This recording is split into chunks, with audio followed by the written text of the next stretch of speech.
Hello friends, welcome back to the session on earthquake resistant design of structures. In today's lecture, we are going to discuss the importance of architectural features that affect the earthquake resistant design of structures.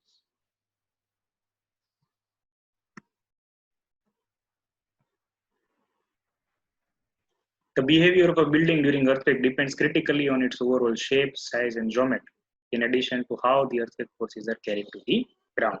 Hence, at the planning stage itself, architects and structural engineers must work together to ensure that the unfavorable features are avoided and a good building configuration is chosen. Right?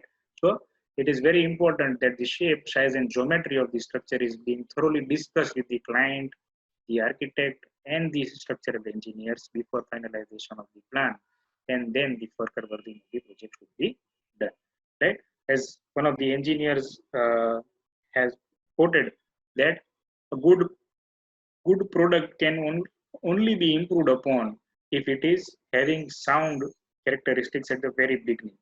But a poor product can just be carried on and it cannot be converted into a good product if the sound characteristics are not there at the very beginning. Right? So what he's trying to say is that if the architectural plan is such that it is not discussed with the structural engineer or no input is taken from the structural engineer at the time of the finalization of the plan, then as a result of that, what is going to happen is that the structural engineer has to just do his job and try to save the building, right? But if initially the inputs from structural engineers are asked for, then he may suggest to arrange or you means to have the geometry or have the plan in such a manner that is going to be resulting into an economical structure also and a sound structural system, right? So as a result of that, it is essential that at the planning stage itself, the client, structural engineer, and architects all three sit together and discuss the plan before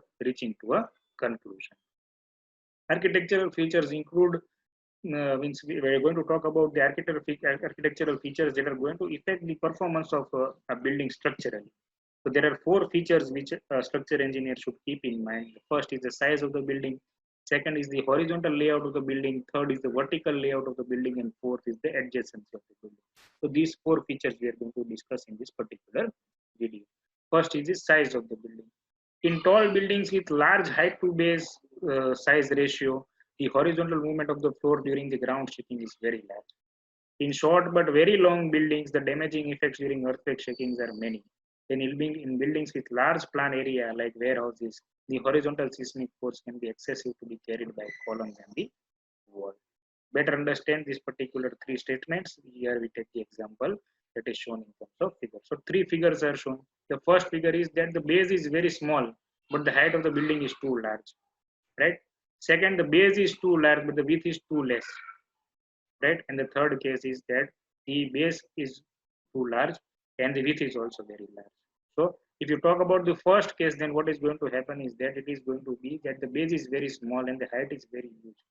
So what is going to happen is that when you compare the base to height ratio, then as a result of that, what is going to happen is that the possibility of that this particular building is going to be affected by the earthquake forces is very huge. Why? Because what is going to happen is that it is likely to undergo large deformation when it is going to subject it to horizontal force.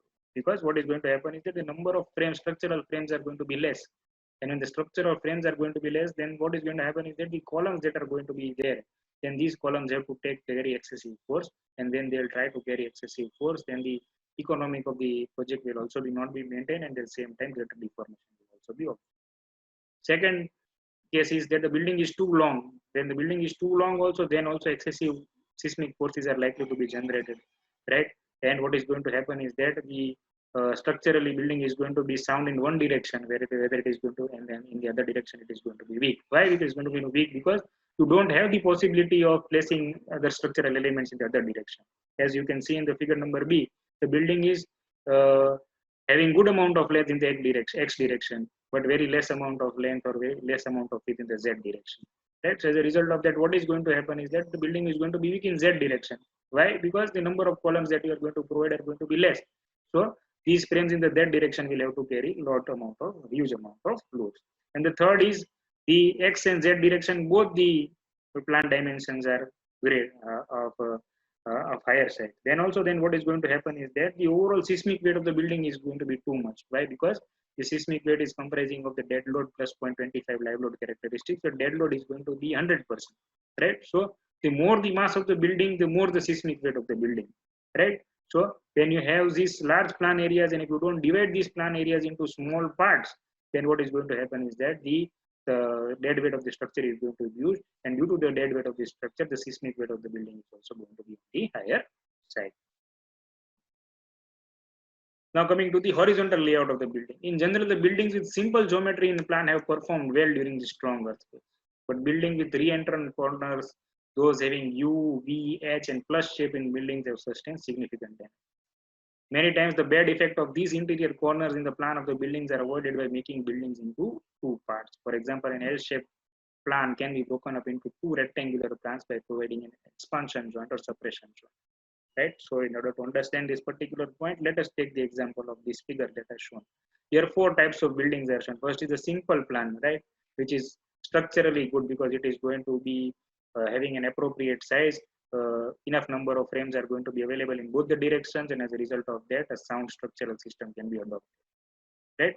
Then the second category is where the corners and curves are there. Then you can see the T-shaped building is there, plus shaped building is there, curved building is there. Then what is going to happen is that these corners that are going to be there of T, plus, and curved shape, these corners are known as re-entrant corners. So these re-entrant corners, lot of stress is likely to be generated, and due to this stress, what is going to happen is that when the earthquake forces will be acting, then these particular joints are likely to get weakened.